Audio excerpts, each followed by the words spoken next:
Hello everyone, আমি Ratul and welcome to another video of The Collector Bro. আজকে আমরা কথা বলবো এমন একটি দেশ নিয়ে যেটা কে-পপ, কে-ড্রামা, সিনেমা, ইলেকট্রনিক সহ বিভিন্ন বিষয়ের জন্য জনপ্রিয়। আজকে আমরা কথা বলবো সাউথ কোরিয়া নিয়ে। তো চলুন একটু কিছু জানা যাক।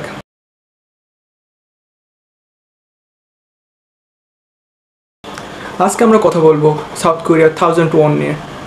এই ব্যাংক নোট যথেষ্ট সুন্দর এবং এই সিরিজের প্রত্যেকটি ব্যাংক নোট তাদের সংস্কৃতির এবং তাদের ইতিহাসের একটি কথা বলে।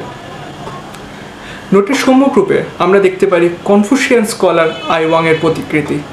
তিনি ছিলেন কোরিয়ান দার্শনিক, লেখক এবং পণ্ডিত।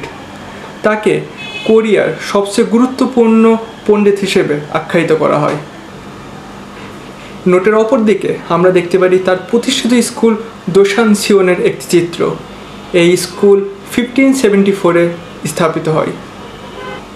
আশা করি আজকের ভিডিও আপনাদের পছন্দ হয়েছে। পছন্দ হলে অবশ্যই ভিডিওটিকে লাইক করবেন, কমেন্ট করবেন, শেয়ার করবেন। আপনারা কমেন্ট করুন, অনেক করুন। আপনারা পারলে গল্প করুন যে নেক্সট ভিডিওতে আপনারা কোন বিষয় দেখতে চান, আমি কিভাবে আমার ভিডিও আরও সুন্দর করতে পারি। ততক্ষণ পর্যন্ত সকলে সাবধানে থাকবেন, সুস্থ থাকবেন এবং সংগ্রহ চালিয়ে যাবেন। See you in the next video. Tata.